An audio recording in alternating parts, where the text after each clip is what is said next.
The Wookiees were a proud race of people that have inhabited their home planet of Kashyyyk. There was hardly a single species in the wider galaxy that didn't instantly know or recognize what a Wookiee was. Wookiees were seen all over the place, and in many different professions, when not inhabiting their own homeworld of course, and although few and far between, there have even been several Force-sensitive Wookie Jedi. We know of only a few in all of canon and Legends continuity, as it appears as if Force sensitivity doesn't run through Wookiee bloodlines very often at all. But when it does, it usually manifests strongly and produces a powerful and often very wise Jedi Master. Wookiees have been no strangers to the Jedi Order in concept either, having worked with the Galactic Republic almost since its inception, and having lived and fought beside many a Jedi before. But one thing is to be answered, in all of canon and Legends, we have never once seen a single Wookiee Sith or even a Wookiee who has turned to the dark side and embraced it. At face value, this seems hard to believe. With the reputation of having short tempers and aggressive natures, one would think that Force-sensitive Wookiees would have been a dominator on the Sith battlegrounds. However, out of all of Force-sensitive Wookiees that we know of, we have never gotten hints at one who has ever strayed from the path of the light and embraced the dark. So why is this? Are the Wookiees simply too wise to fall into this trap? Or is there something more going on?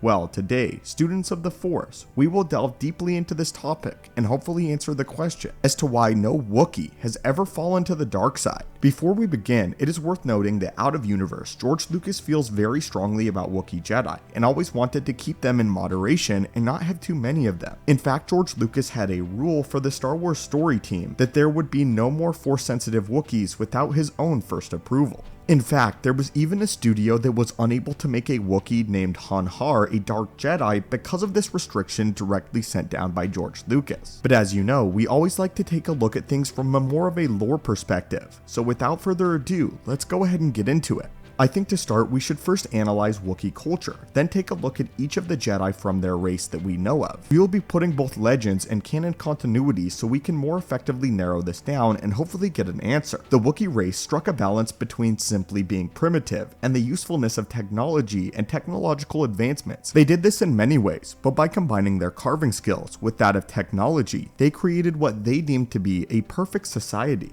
Far from the comforts of Coruscant, their tree homes were rather basic and bare bones, only decorated with trophies they had won in either combat or due to their intellects. The Wookiees were a practical and pragmatic people that only saw the value in trinkets and possessions if they could be put to some use or represented something to them. Wookiee culture was centered around camaraderie. Wookiees valued traits such as loyalty and courage as sanctified tenets. It was typical for Wookiees to value honor and friendship above all else. When peaceful, they were known to be benevolent and gentle. However, their tempers were fiery, and an infuriated Wookiee could erupt in a fit of berserker rage that only ceased when the source of their anger was damaged to their satisfaction. Despite their widespread reputation, the Wookiees were not a war race. They fought alongside the Republic for honor and for their survival. Already, we are seeing characteristics of Wookiee culture that would directly contradict with the ideas and ideology of the Sith. Sith believe in selfish acquisition, domination, and hoarding of power. A Wookiee craves not any of these things. Even more aggressive Wookiees like that of Black Chrysanthemum would likely still be disenchanted and unimpressed with the idea of gaining more power through the Force, as power is never the goal of any Wookiee. Their tenets and benevolence, friendship, honor, and most of all loyalty make it nearly impossible for them to even consider the idea of in any way turning to the dark side. The Sith gain power through deception and betrayal, using their power and cunning to backstab their comrade in order to gain an advantage. This conflicts with everything Wookiee society and culture believes in. Of course though, not all Wookiees are the same and may not adhere to these tenets, so let's take a look at the Force-sensitive Wookiees and those that belong to the Jedi ranks. Like we mentioned earlier, Force sensitivity was not a common occurrence among the Wookiee race. Despite this, however, one of the Tho-Yor, which were the 8 pyramidal ships that brought all the first Jedi to Tython, it did actually land on Kashyyyk and brought many Wookiees over to Tython. Something important to note, not everyone who was brought over to the Tho-Yor were Force sensitive though, and in fact many had to leave Tython in what is known as the Second Migration due to Tython's dangerous and unfriendly climate. We do not know how many Wookiee Jedi there were at this time, but we do know of exactly one, whose name was Rur.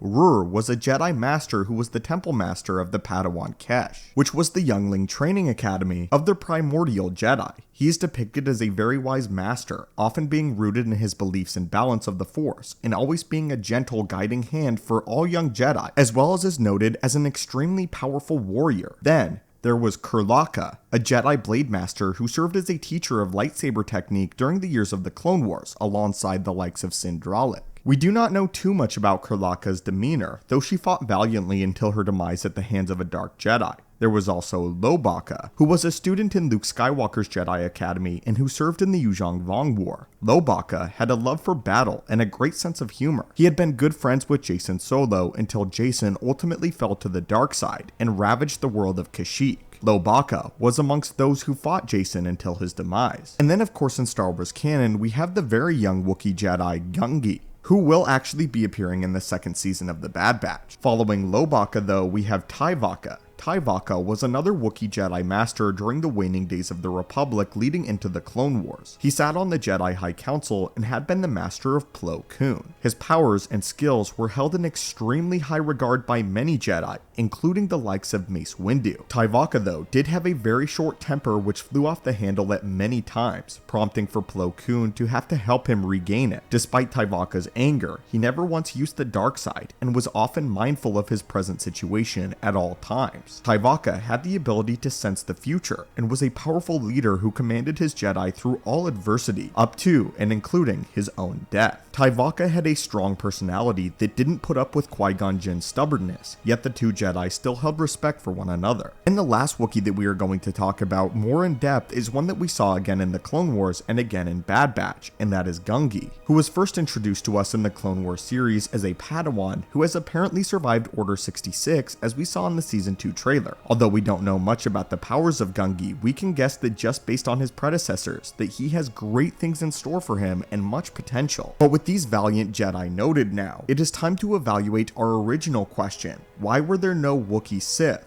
Plenty of Wookiees had the aptitude to become Sith, but none ever even flirted with the dark side at all. Similar to the likes of Yoda species, who we only know about a few of them in Star Wars Legends and canon, and yet none of them have embraced the dark side of the Force ever, similarly to a Wookiee. In the case of the Wookiees, their sense of honor, justice, and duty inherently makes their species adherently further into the light side than many others. Much like Ithorians, it could be that the light side is simply very strong within their species. It could also be exactly what we mentioned earlier, which was that their innate cultural standpoint when it came to the ideologies of the Sith do not interlap at all, and they are actually staunchly against the ideas and philosophy of the Sith Order. It is exceptionally rare that a Wookiee could ever betray a friend or a comrade. This sort of thinking is likely what left them open to the Empire's attack at the end of the Clone Wars. Another factor to consider is that the Sith, especially by the time of the Rule of Two, were extremely selective on what races they were recruiting from. They only sought to find those with natural affinity for the Force and the dark side in order to make sure that their ranks remained pure and as strong as possible. As such, they avoided certain species that were more inclined towards the light side, as even if they were corrupted by the dark, they could actually eventually turn back and fully embrace the light yet again. Of course, these species at the forefront would be the race of Wookiees. The speciesism within the Sith Order could have also made it where they never saw the Wookiees as anything more than filthy primitives and beneath their notice. So with no external enticement, it would seem that many of the Force-sensitive Wookiees would stay in relative peace. There is also a prominent theory that due to the Wookiees' extremely long lifespan, which is similar to the likes of Yoda's species, the dark side of the Force is less effective on them, as they do not wish to obtain as much power as possible before they pass on like a normal human might.